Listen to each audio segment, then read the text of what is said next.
और फ्लोरारिच ये बहुत असरदार प्रोडक्ट है फल और सब्जियों के लिए। आग बंद करके आप इसमें ये कर सकते हो। देना कब है पर्टिकुलरली मैंने आपको बताया है कि फल सब्जियों की फसल उसकी रिप्रोडक्टिव स्टेज में ही जल्दी खराब हो जाती है। कब? यानी कि आपने रोपाई की, अच्छी दिख रही है, टहनियां निकल गई, अच्छी दिख रही है, थोड़े फूल लाने लगे, अच्छे दिख रहे हैं, जैसे ही फल लगने की शुरुआत हो गई फसल खराब हो गई। क्यों? क्योंकि वो उसी समय पे वीक हो जाती है। और वो जो वीकनेस है वो कम करने का काम जो है वो फ्लोरारिच करता है। आधा ml भी बहुत हो जाता है पर लीटर के, और इसीलिए आधा से 1 ml, आधा ml लिया तो साथ में आप 1 ml RPS भी दे सकते हो और स्टिकोरेज भी दे सकते हो। नहीं तो एक ही 1 ml लिया तो RPS देने की जरूरत नहीं है। बहुत अच्छे रिजल्ट है फ्लोरारिच के भी। RPS शुगर गोल्ड ये प्रोडक्ट गन्ने के लिए इसके ऊपर प्लांट गार्ड और माइकोरिच, ये जो दो प्रोडक्ट हैं ये फफूंद जनित और जीवाणु जनित जितने भी अलग अलग रोग सब्जियों की फसल के ऊपर, फल की सब फसल के ऊपर आते हैं उनकी रोकथाम करने के लिए है। ये कैसे इस्तेमाल करना है मैं जैसे ही स्लाइड शुरू हो जाएंगे। सॉइल गार्ड ये प्रोडक्ट जैसे ऊपरीले हिस्से में मैंने आपको बोला कि फफूंद जनित और जीवाणु जनित रोग आते हैं, उसी तरीके से जड़ के ऊपर भी फफूंद जनित रोग आ जाते हैं, जड़ के ऊपर भी जीवाणु जनित रोग आ जाते हैं, जड़ के ऊपर कीटकों का भी प्रकोप होता है। सफेद गिडार या जिसको हम निमेटोड, सूत्रकृमि बोलते हैं। सूत्रकृमि लौकी की फसल में, करेले की फसल में बहुत ज्यादा आते, तो इनकी रोकथाम करने के लिए हमारे बास्केट में सॉइल गार्ड ये प्रोडक्ट है। नहीं, क्योंकि ये खाली सूत्रकृमि को कंट्रोल करता है, सफेद गिडार को नहीं कंट्रोल करता है। निमारिच पर्टिकुलरली सफेद है तो पोल्ट्री में, और ग्रैन्यूल है तो वो हम जानवरों में देते हैं। उसके बाद में निमारिच अल्ट्रा है, 1 किलो 200 लीटर पानी में सफेद गिडार का जहाँ पे प्रकोप ज्यादा है उन फसल में आप दे सकते हो। सफेद गिडार का प्रकोप अभी सभी फसलों में होने लगा है क्योंकि इसका सीजन भी पूरी तरीके से वेरी हो गया है। ये इस्तेमाल कर सकते हो। बड़े पौधे हैं तो पानी में घोल के नीचे में डालना है। दूसरा इसका बहुत आसान तरीका है, वो है गोबर खाद के साथ देना। साल भर में बड़े पौधों में जब भी गोबर खाद दिया जाता है उसके साथ में निमारिच अल्ट्रा दे दिया तो प्रॉब्लम बहुत कम हो। धान की कटाई के बाद जैसे हम लोग चना लगाते हैं, हाँ, उसमें उठा रोग भी लगते रहता है, तो उस समय अपन गोबर। कैटल रिच के बारे में उतना ये नहीं हो रहा है आप लोगों में, लेकिन कैटल रिच बहुत जरूरी है। बहुत स्ट्रेस बढ़ रहे हैं, मैं भी खुद बड़े बड़े डेयरी फार्म पे काम करता हूँ। जिस तरीके से जलवायु परिवर्तन का स्ट्रेस हमारे ऊपर है, पौधों के ऊपर है, उसी तरीके से वो जानवरों के ऊपर भी है। वो स्ट्रेस कम करने के लिए कैटल रिच जो ग्रैन्युल अपना बहुत बड़ा काम करता है।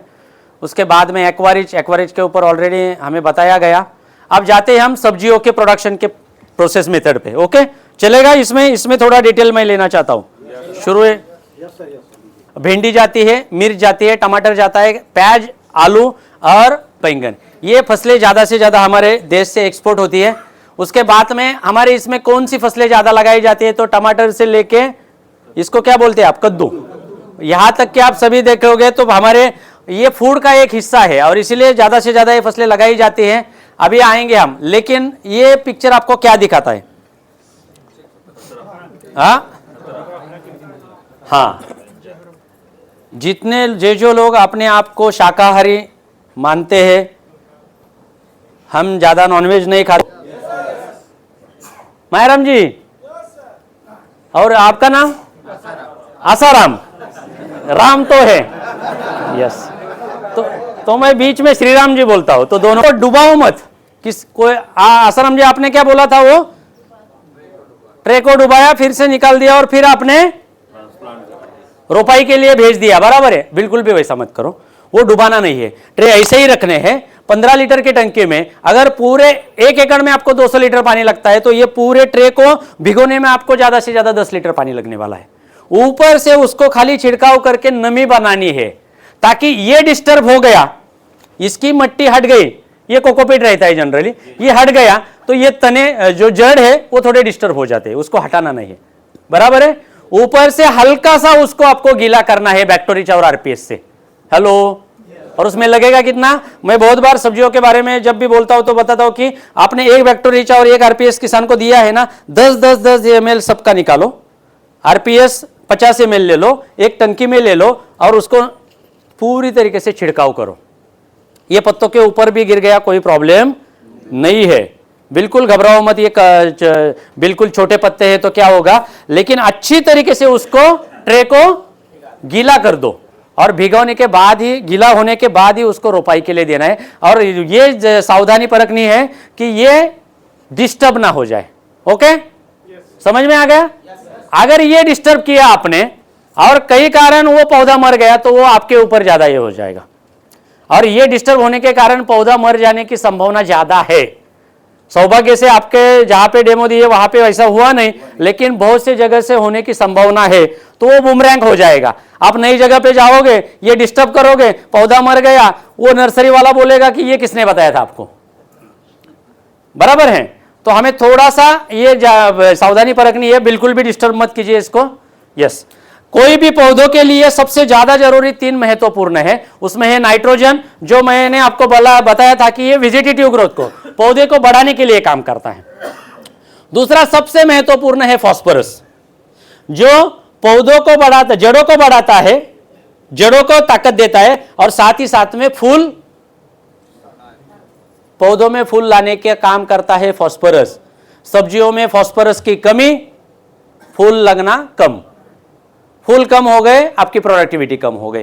तो इसलिए गोरिच प्रॉम बहुत ही जरूरी खाद है सब्जियों की फसल में, जो बहुत सावधानी से भी देना है, और किसी भी किसान को यह बताना है फफूंद के खिलाफ, जीवाणु के खिलाफ लड़ने की ताकत है।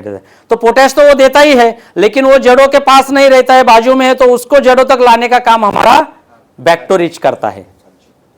बैक्टोरिच का जो पोटैश मोबिलाइजिंग की जो बॉटल है 100 ml की, वो ये काम करते हैं। और इसलिए सबसे महत्वपूर्ण सब्जियों में जितना भी न्यूट्रिशन है वो देने का काम अलग अलग तरीके से होता है। अब आपने जो बात कही थी अवधराम जी, ये है जब भी ड्रिप इरिगेशन हो या इस तरीके से बेड किया जाता है, इस बेड में ही गोरिच प्रॉम और आपका आरपीएस 5 किलो ग्रैन्युल जाना चाहिए, बेड में ही जाना चाहिए। बेड में जाता है, शुरू के समय से ही वो फसल को मिलना शुरू हो जाता है। बेड बनने के बाद जैसे ही आप रोपाई करते हो तो उसको बाद ट्रैपोरिच लगाना बहुत जरूरी है।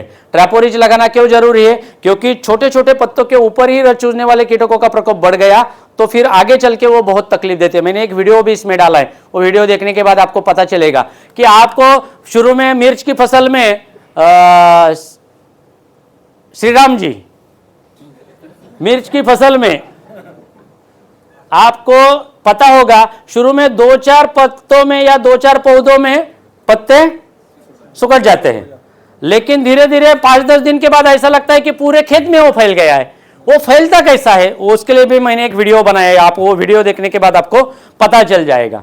ओके, अब ये सबसे ज्यादा जरूरी है कि जैसे ही आपका ये लग जाता है, आपने बेसल डोज तो दिया है, नीचे से आरपीएस ग्रैन्युल भी दिए हैं और गोरिच प्रॉम भी दिया है, ये लगाया है। उसके बाद जब भी आप पहले पानी दे दोगे, ड्रिप इरिगेशन से दे दो या नाले से दे दो, जैसे ही आप ये करोगे उसके साथ में आपका बचा हुआ जो आरपीएस बैक्टोरिच है, जो आपने किट खोला था, ध्यान में है ना, 10-10 ml लिया था, जो बचा हुआ है जो इकट्ठा करके आप साथ में सिंचाई के साथ में दे सकते हो।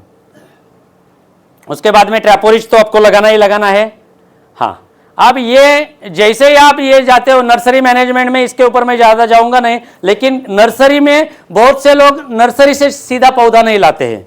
कोई लोग खेत के ही बगल में छोटे हिस्से में खुद की नर्सरी बनाते हैं। खुद की नर्सरी जैसे आप बनाते हो, उस नर्सरी में कम से कम 40 किलो प्रॉम की बैग दे दो ही दे दो। वो ज्यादा लगेगी आपको इतने कम हिस्से में, लेकिन दे दो, क्योंकि उस समय पे ज्यादा अच्छा ऑर्गेनिक न्यूट्रिशन मिल गया तो पौधे बहुत मजबूत बन जाते हैं। तो नर्सरी में एक बैग देना ही देना है आपको, उसके साथ में थोड़ा आरपीएस ग्रैन्युल भी देना है। उसके साथ में इस तरीके से ये जो मैंने बैक्टोरिच और आरपीएस का बोला ना आपको, उसका ये है। अभी देखिए जहां पे भी आप आरपीएस और बैक्टोरिच का इस्तेमाल करोगे वहां पे इस प्रकार के जड़ें दिखाई देंगे। Hello, okay. और दूसरा जो है, अगर आपने आरपीएस बैक्टोरिच का इस्तेमाल उस मात्रा में नहीं किया तो थोड़ा बहुत जड़ों में आपको इतना फर्क दिखाई देगा, जड़ें ही कम निकलेंगे। तो आपका सबसे पहला ग्राहक कौन है? नर्सरी वाला। वो हमारा डिस्ट्रीब्यूटर बन सकता है। उसको तो नर्सरी का बिजनेस बढ़ाना है। नर्सरी का बिजनेस कब दे दो उसको? देखो, उस नर्सरी से 100 जगह पे माल जा रहा है, 100 किसान माल लेके जा रहा है, तो डेमो देना सबसे आसान वहीं पे है। उसके बाद में नर्सरी का एक पौधा बेचने के बाद उसको 25 पैसे मिल रहे हैं। हेलो, 1000 पौधे बेचे तो 250 रुपए, 10,000 बेचे तो 2,500 रुपए, बराबर है। लेकिन 10,000 यानी कि कम से कम 2.5 एकड़, 2.5 एकड़ में उसने धनवंतरी के 50,000 के प्रोडक्ट बेचे, तो उसको 10,000 रुपए 15,000 रुपए मिलने वाले। इसमें तो 2,500 कमा रहा है, उसमें 10,000। वो धीरे धीरे अपना अच्छा डिस्ट्रीब्यूटर बनेगा, क्योंकि उसके पास तो रेडीमेड ग्राहक आ रहा है जो उससे पौधे लेके जा रहा है, बराबर है। तो उसके पास भी आप डेमो दे सकते हो।